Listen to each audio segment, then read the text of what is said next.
Bismillahirrahmanirrahim. Alhamdulillahi rabbil alamin. Allahumma salli wa sallim ala sayyidina Muhammadin wa ala alihi wa sahbihi ajma'in. Wasilatina al-uzma ilaik fi istijabati ma da'auna wa tahqiqi ma rajauna wa ghafri ma janaina wa ala alihi wa sahbihi wa man walah. Assalamu alaikum warahmatullahi wabarakatuh. Yang saya hormati, yang saya muliakan Al-Habib Uwais Al-Haddar, Al-Habib Mustafa Al-Haddar, Al-Habib Muhammad Iqbal, Al-Habib Muhsin Pak Harun, dan segenap para habaib yang lainnya, Bapak Sentot dan semua para kiai, para asatid, para sesepuh. Mudah-mudahan kita semuanya diberkahi oleh Allah Subhanahu wa taala, diberikan kepada kita semuanya keberkahan zahir dan batin, amin Allahumma amin. Udah ngantuk apa belum?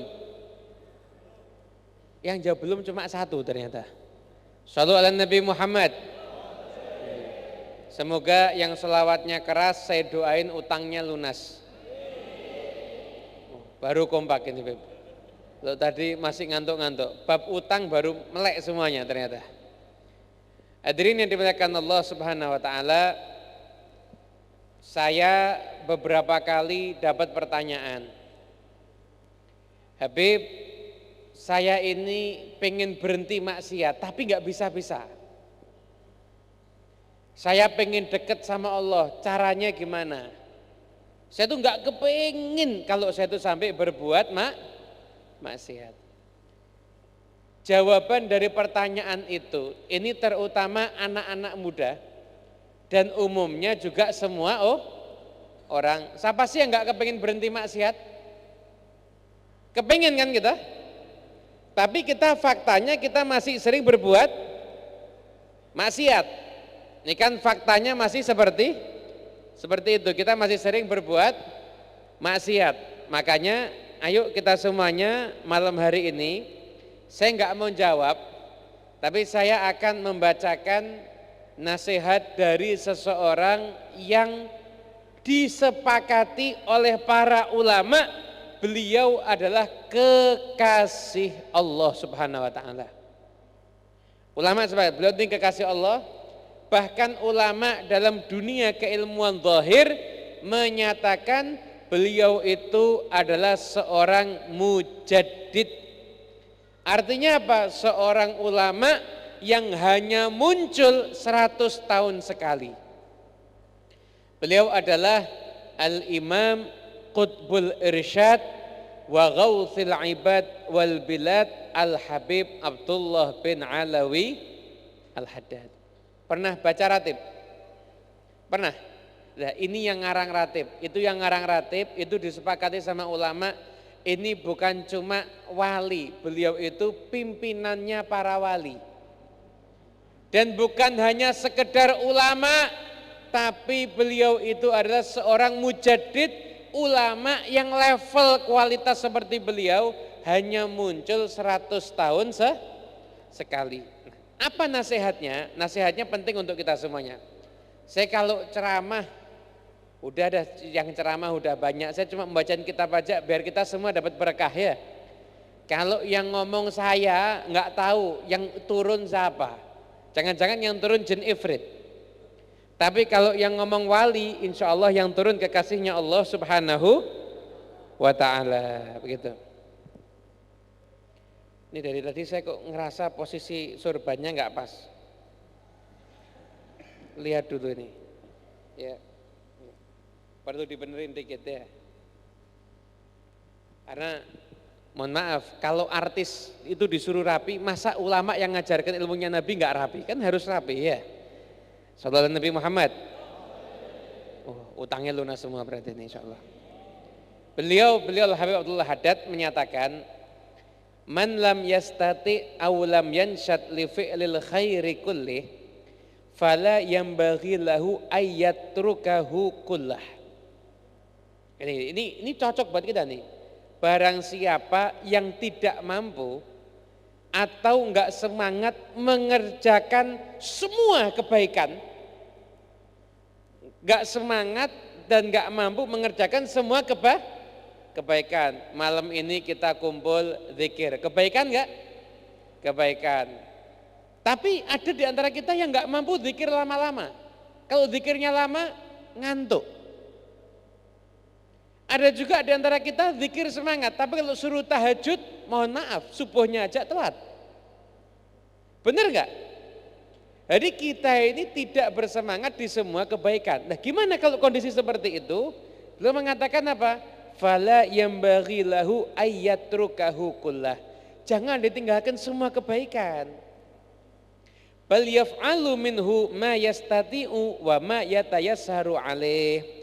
Tapi kamu kerjakan kebaikan yang kamu mampu dan kamu merasa mudah dan nyaman untuk mengerjakannya. Fa innal khaira yad'u ba'dhuhu ila ba'dhin was-saghiru minhu yajurru ilal kabir wal qalilu minhu yad'u ilal katsir wal khairu 'adatun kama warada. Jangan kamu tinggalkan semuanya, lakukan yang kamu bisa. Kenapa? Kebaikan itu akan narik kebaikan yang berikutnya.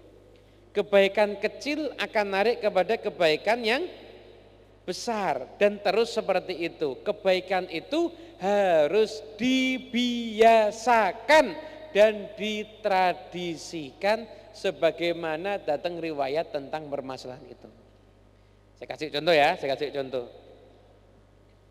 Habib, saya belum bisa sholat sunnah. Rawatib cuma 10 rakaat, gampang.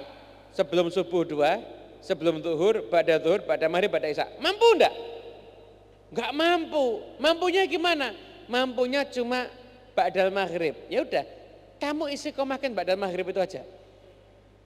Simpel apa enggak ini? 2 rakaat kan?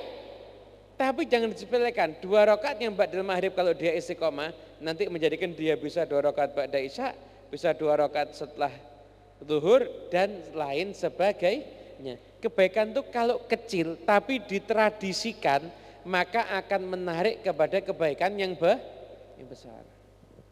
Maaf. Biasanya sedekah berapa? Di kantong ada 100.000, 50.000, 20.000, 10.000, 5.000, 2.000, 1.500. Ada pengemis datang, yang keluar yang mana? Yang keluar yang mana? 500? Enggak, kalau saya yakin jenengan yang keluar 1.000. Terus minta kembalian 500. Sama aja berarti ya. Bisa sedekah dikit, tidak apa-apa, tapi sedekah terus. Dibiasakan dan ditradisikan. Begitu. Kenapa? Nanti yang kecil-kecil itu akan menarik kepada yang besar. Kadzalika man ajaza an tarki syarri kullihi fayambaghi lahu ayyatruka ma yatayassaru alaihi tarkuhu minhu. Dan begitu juga kita kalau tidak mampu ninggal semua keburukan, maka tinggalkan yang kita bisa. Tinggalkan keburukan-keburukan yang enggak penting, dosa-dosa yang enggak penting. Apa dosa yang enggak penting? Pertama, ngomongin orang. Itu dosa yang paling enggak penting. Wah, ngomongin orang berat, Beb, ketemu orang pasti ghibah. Ya udah, yang paling simpel aja. Mulai sekarang tinggalkan ngikutin berita artis. Infotainment, ada artis mau cerai nggak usah dicari tahu sebabnya kenapa. Artis mau cerai, orang Banyuwangi sibuk lihat Google. Kenapa fulan dan fulanah bercerai? Muncul 10 berita, dibaca semuanya. Coba baca Quran, udah jadi wali dia. Yang dibaca beritanya artis cerai lagi. Mulai sekarang tinggalkan ngurusin urusannya orang. Urusan kita ini banyak apa dikit sih? Banyak, ngapain kok kita suka ngurusin urusannya orang. Kemudian setelah itu Wa khairun wa syarrun akhaffu wa aisaru min syarrin mahdhin. Wal hasanatu yudhibna sayyiat.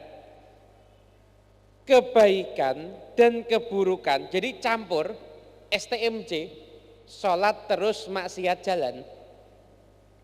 Sholat terus maksiat jalan itu masih lebih bagus daripada murni cuma maksiat.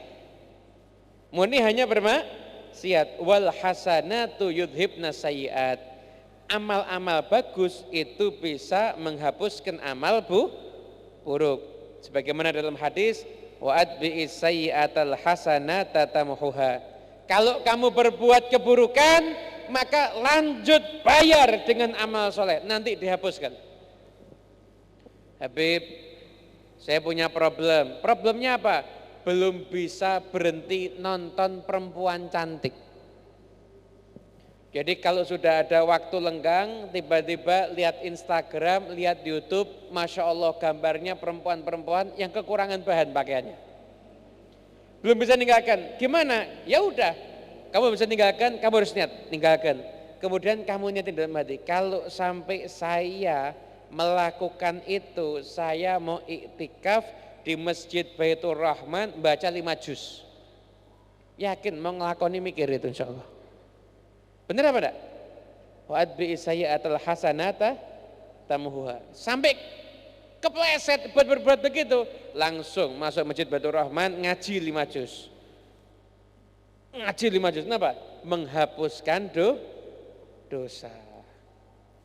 Nah. Kemudian dalam hadis yang lain, idza amilta sayyi'atan fa'mal ba'daha hasanatan tukaffirha as-sirru bis-sirri wal alaniyatu bil alaniyati au kama warada. Dalam hadis juga disebutkan, kalau kalian berbuat keburukan, laksanakan setelahnya itu perbuatan baik. Laksanakan setelahnya perbuatan baik. Kalau keburukanmu itu rahasia, nggak ada yang tahu, kamu buat perbuatan baik juga rahasia. Kalau keburukanmu terang-terangan, perbuatlah perbuatan baik juga terang-terangan. Nah, sampai di sini, ini kalau saya lanjutkan lagi panjang. Cuma di sini ada satu kisah yang luar biasa. Yang luar biasa saya akan bacakan, saya akan langsung sampaikan. Abdul Haddad menyatakan kurang lebih begini. Kita ini tidak bisa sempurna. Ada yang bisa sempurna baik terus, bisa? Tidak bisa. Jadi kita ini tipenya masih STMJ, sholat terus maksiat jalan. Tapi jangan meninggalkan semua pintu kebaikan. Di sini dikisahkan ada orang soleh ketemu sama perampok. Orang soleh ketemu sama perampok. Ketika berjumpa dengan perampok, dia lihat perampoknya ini kejam, jahat, bengis. Tapi ternyata sambil ngerampok, dia ternyata puasa sunnah. Aneh ya? Maling, tapi habis itu sahur terus puasa sunnah, tapi maling. Copet, tapi lagi puasa Senin Kamis. Akhirnya ini ulama-ulama bingung. Mas, kamu ini kan rampok, tapi kok puasa sunnah? Aneh. Jawabannya rampoknya bagus. Pintu deket saya sama Allah itu enggak saya tutup semuanya. Kalau saya enggak bisa kebaikan di yang lain-lain, saya paling tidak itu bisa berbuat baik dengan mengerjakan amal sunnah, yaitu puasa. Semoga suatu saat Allah menjadikan aku enggak suka sama maksiat dan aku jadi orang yang bertobat. Kata ulama tadi, yang benar aja, ya mudah-mudahan benar begitu. Berapa tahun kemudian ketemu perampok lagi tawaf, sedang haji lagi tawaf. Ditanya, kamu yang dulu ngerampok? Benar, puasaku satu kebaikan membuka pintu kebaikan yang berikutnya hingga aku menjadi orang yang saat ini jadi orang yang soleh. Nah, hadirin yang dimuliakan Allah Subhanahu wa taala, saya akan sampaikan hal yang penting sekali. Ada beberapa detik, beberapa menit yang berlalu dalam kehidupan kita yang bisa menjadikan kehidupan kita berubah bahkan berubah sampai hari kiamat. Sampai nanti kehidupan akhirat kita. Saya nanya. Kalau kita ketemu sama orang yang ditahan di penjara karena kasus membunuh orang. Terus kita tanya sama dia, kamu dari mulai berpikir untuk membunuh sampai kamu melakukan pembunuhan itu jaraknya berapa lama? Itu ada yang hitungannya detik. Ya saya mikir 10 detik kemudian saya tusuk. Ada yang mikir 1 menit. Artinya Anda bisa bayangkan hanya hitungan detik langsung dia kehidupannya berubah jadi pembunuh, masuk penjara, harus mendekam di penjara, bahkan kadang-kadang tahanan seumur hidup. Benar apa enggak ini? Hanya sekian detik ternyata bisa merubah kehidupan. Banyak seperti itu. Mohon maaf anak-anak perempuan atau mungkin terutama perempuan ini yang hamil di luar nikah. Dari mulai berpikir untuk berbuat zina sampai akhirnya berbuat dan menikmati, itu masanya berapa lama? Mentok itu setengah jam. Tapi setelah itu dia hamil 9 bulan menanggung malu. Melahirkan anak dengan menanggung malu. Dan ketika nanti anaknya tahu dia itu dari hasil perbuatan yang haram, anaknya akan merasa marah sama orang tuanya. Dan orang tua itu seumur hidup dia akan merasa gelisah. Kenapa? Karena dia merasa menyakiti anaknya. Orang itu kalau disakiti bisa melupakan. Tapi kalau dia itu merasa menyakiti, kadang-kadang dia nggak bisa melupakan. Orang yang keluarganya mati karena ditabrak mungkin bisa lupa. Tapi orang nggak sengaja nabrak orang sampai mati, dia mungkin nggak akan pernah lupa.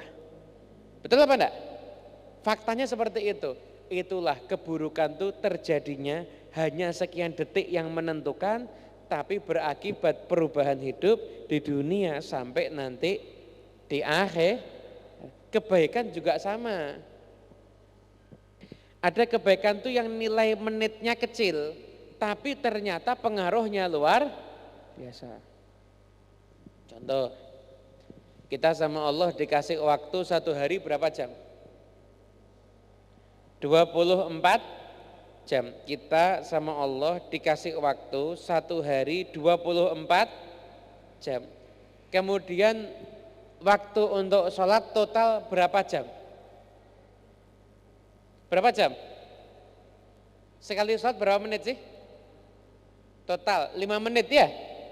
5 menit, 5 kali 5 berapa? 25, saya genepin setengah jam. Setengah jam, kurang lebih setengah jam. Pengen setengah jam kita diminta untuk sholat 23,5 jam. Hampir-hampir enggak ada kewajiban yang sepenting sholat. Subhanallah Bapak Ibu yang dimuliakan Allah. Berkahnya hidup kita 24 jam tergantung yang setengah jam.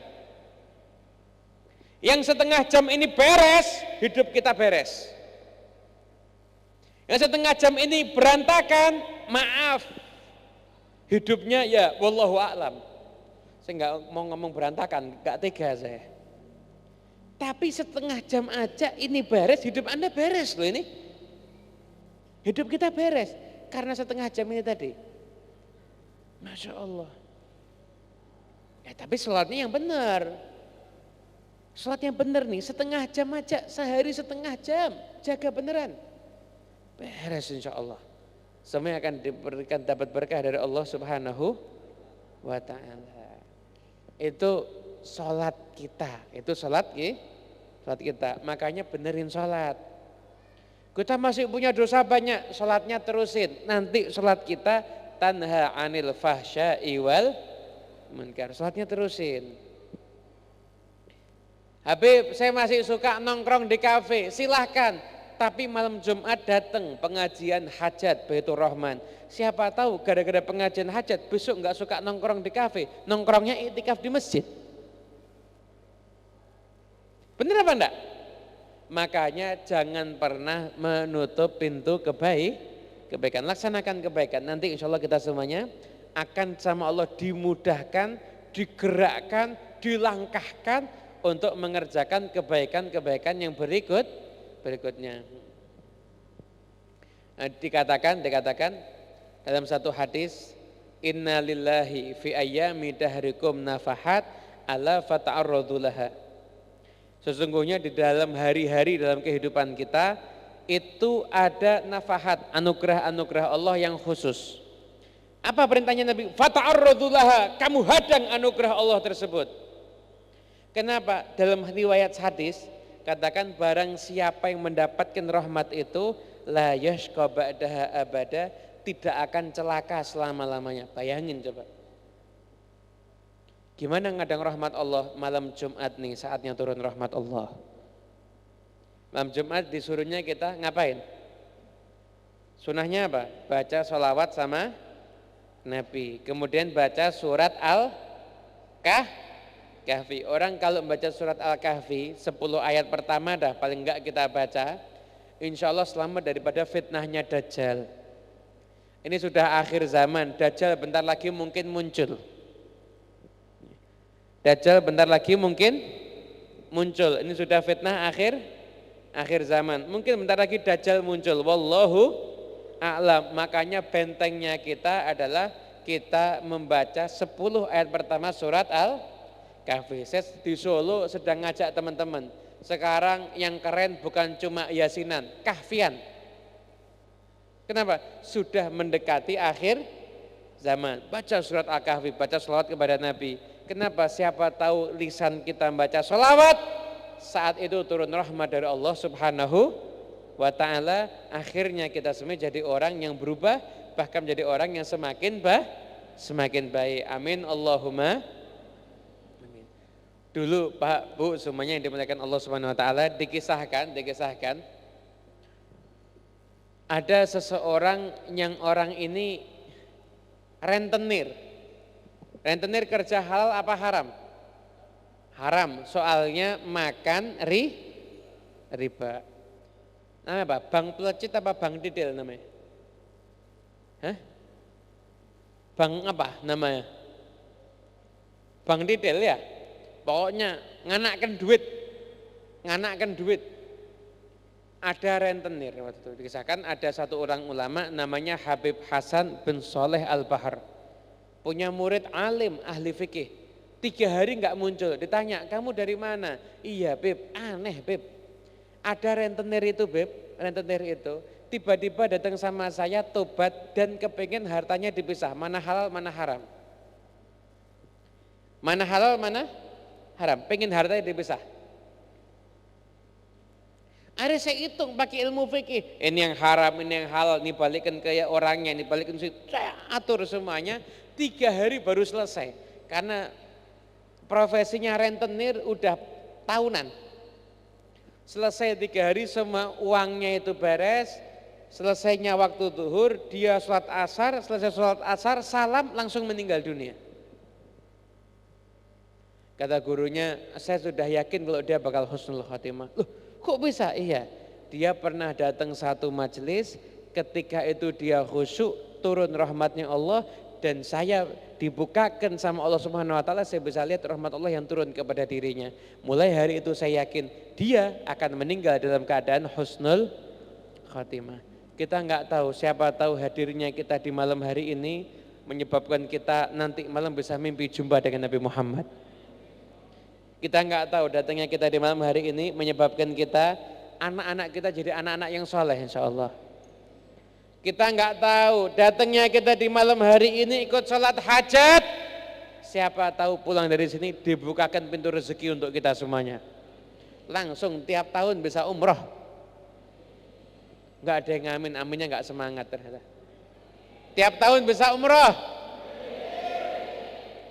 Milih umroh apa milih utangnya lunas? Salah satu, enggak bisa dua-dua. Begitu. Hadirin yang dimuliakan Allah Subhanahu wa taala. Jadi begitu. Jadi kita enggak tahu saat-saat istimewa ini turunnya kapan. Makanya setiap saat harus kita sambut dengan Kan utamanya kapan? Malam Jumat. Jumat ba'da subuh, Jumat ketika khatib duduk di antara dua khutbah, dan Jumat sore. Ini dalam jangka seminggu, 4 waktu ini harus kita isi dengan amal soleh. Enggak tahu bagian yang mana ketika kita dapat rahmat Allah Subhanahu Wa Taala, langsung spontan kehidupan kita berubah dunia akhirat. Amin Allahumma amin. Makanya jangan pernah ngeremehkan amal soleh. Mungkin sedekahnya kita yang menerima cuma kucing, sedekah ikan sama kucing.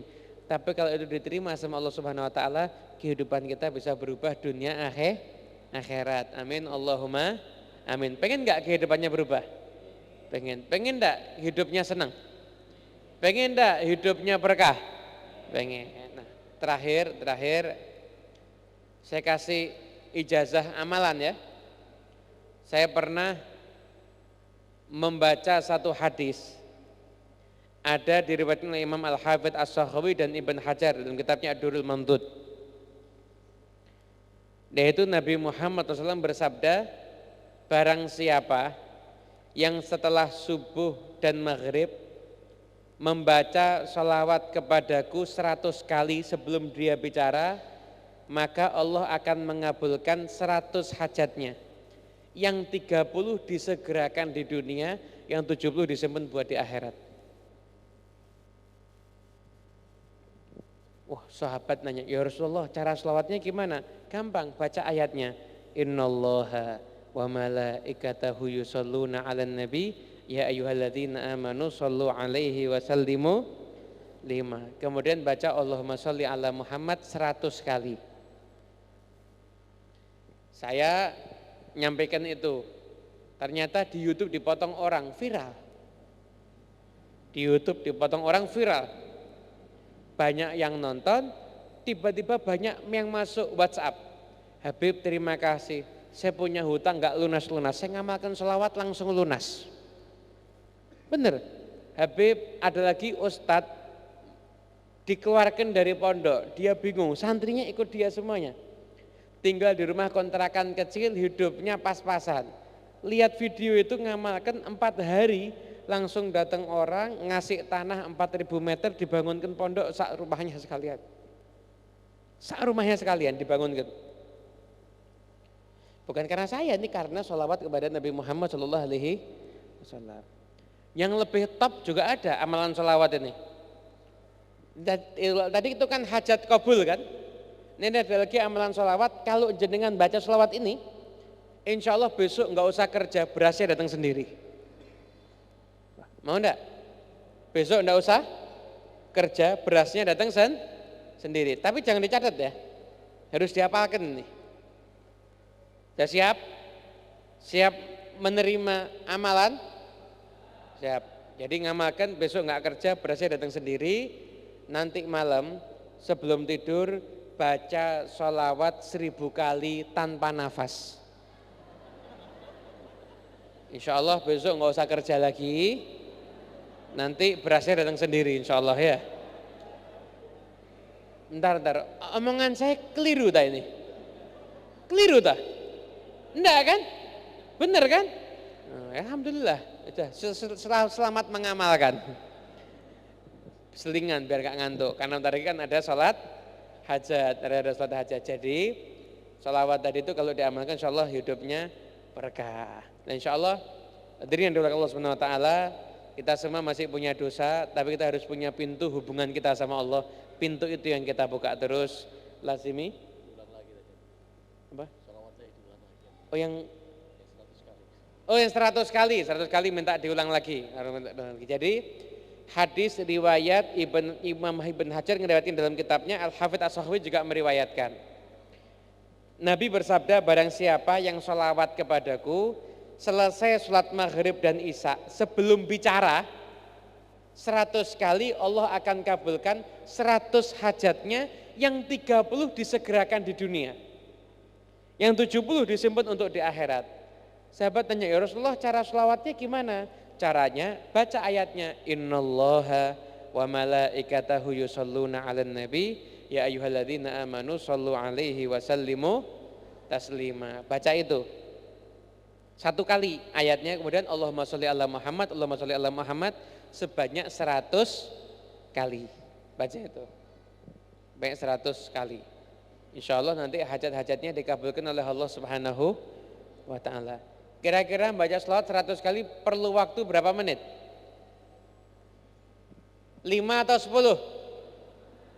Saya udah nyoba, ini bahasanya karena keterbatasan waktu saya nggak mau praktek.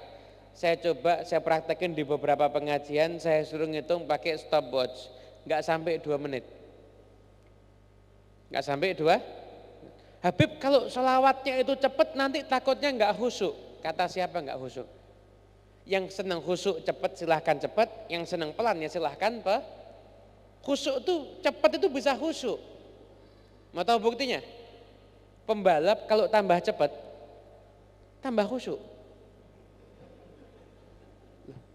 Bener enggak itu? Pembalap kalau tambah cepat tambah khusyuk. Iya kan? Bahkan kalau tambah cepat ini tambah khusyuk lah, begitulah. Pokoknya baca sholawat insya Allah berkah ya. Tadi saya sampaikan kesimpulannya, kita semuanya pendosa. Tapi kita tidak mau jadi orang yang dimurkai Allah. Makanya kita mesti punya pintu amal soleh agar kita punya hubungan dengan Allah. Siapa tahu berkat amal itu Allah jadikan kita jauh dari perbuatan dosa dan jadi hamba Allah yang soleh yang mendapatkan keberuntungan dunia akhirat. Amin ya rabbal alamin. Dari saya cukup sekian, mohon maaf yang sebesar-besarnya. Saya mohon izin akan segera melangsungkan perjalanan karena tadi maghrib saya di Pondok Askar Kauni, habis itu di sini, selanjutnya OTW Muncar. Katanya sih Muncar deket dari sini ya. Muncar deket dari sini katanya begitu. Ya semoga saya sudah benar-benar deket insya Allah. Dari Muncar insya Allah langsung ke Surabaya.